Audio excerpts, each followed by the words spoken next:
Class 12 semester 3। তোমরা নিশ্চয়ই জানো যে মানবীয় ভূগোল এবং প্রাকৃতিক ভূগোল শেষ হয়ে গেছে, এখন ভারতের ভূগোল চলছে। তার মধ্যে ভারতের জনসংখ্যা, এখানে বেশ কিছু এমসিকিউ আছে।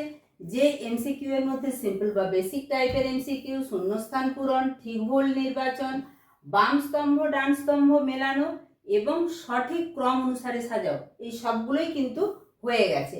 আজকে যেটা আলোচনা করব সেটা হচ্ছে চিত্রভিত্তিক প্রশ্ন। প্রথমে যেটি প্রশ্ন সেটিতে নাবাচক প্রশ্ন আছে, এটি কিন্তু তোমরা খুব সাবধানে উত্তর করবে, অর্থাৎ কোন বক্তব্যটি সঠিক নয় এটা উত্তর। নিচের লেখচিত্রে ভারতের জনসংখ্যা বৃদ্ধি সংক্রান্ত কোন বৈশিষ্ট্যটি পাওয়া যায় না?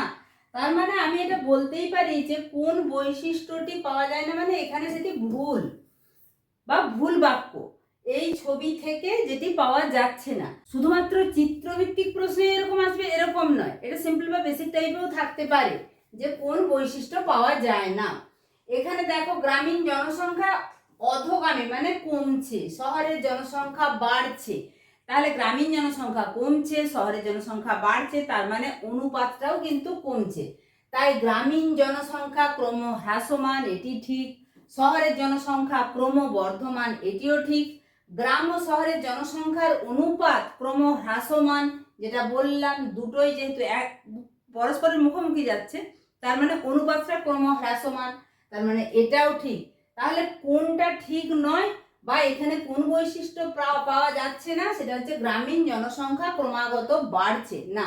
গ্রামীণ জনসংখ্যা তো কমে যাচ্ছে, তাই গ্রামীণ জনসংখ্যা বাড়ছে না। এরপরে পরের চিত্রভিত্তিক প্রশ্নে আসবো, ভারতের জনসংখ্যা পিরামিডের তলদেশের বিস্তার অপেক্ষাকৃত কম হওয়ার কারণ কি? জনসংখ্যা পিরামিড তার যে বিস্তার নিচের দিকে দেখো অনেকটা কম, এখানে যেমন এতটা বেশি, তলায় কিন্তু অনেকটা কম। এই কম হওয়ার কারণ কি? উচ্চ জন্মহার না উচ্চ মৃত্যু হার, নাকি কম জন্মহার নাকি কম মৃত্যু হার? এর কারণটা হচ্ছে কম জন্মহার। এরপরে যেটা আছে সেটা হচ্ছে অ্যাজারশন রিজনিং টাইপ প্রশ্ন।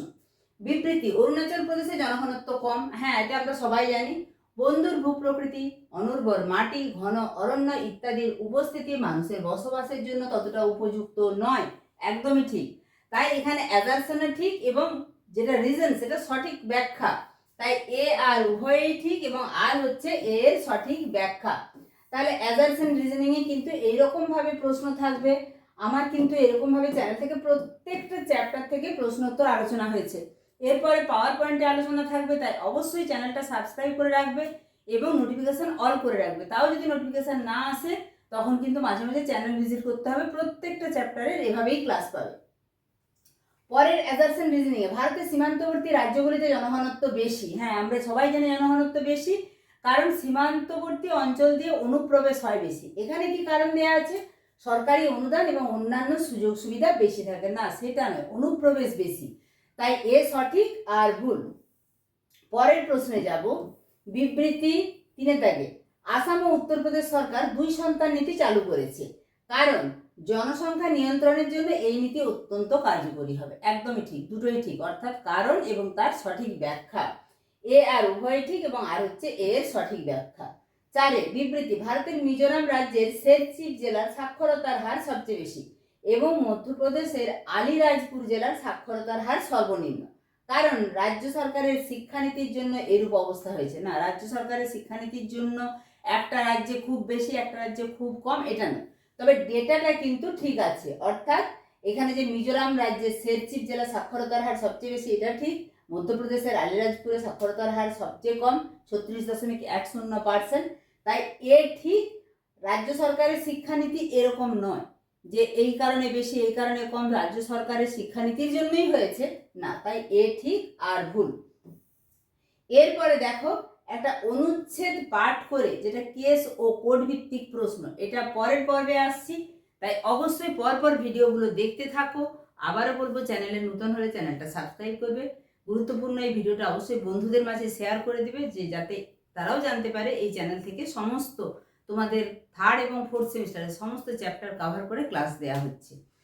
একটা লাইক করে দিও, তোমাদের লাইক আমাকে আরও বেশি বেশি করে ভিডিও বানাতে ইন্সপায়ার করবে এবং নিচে হাইপ পয়েন্টটাও যোগ করে দিও।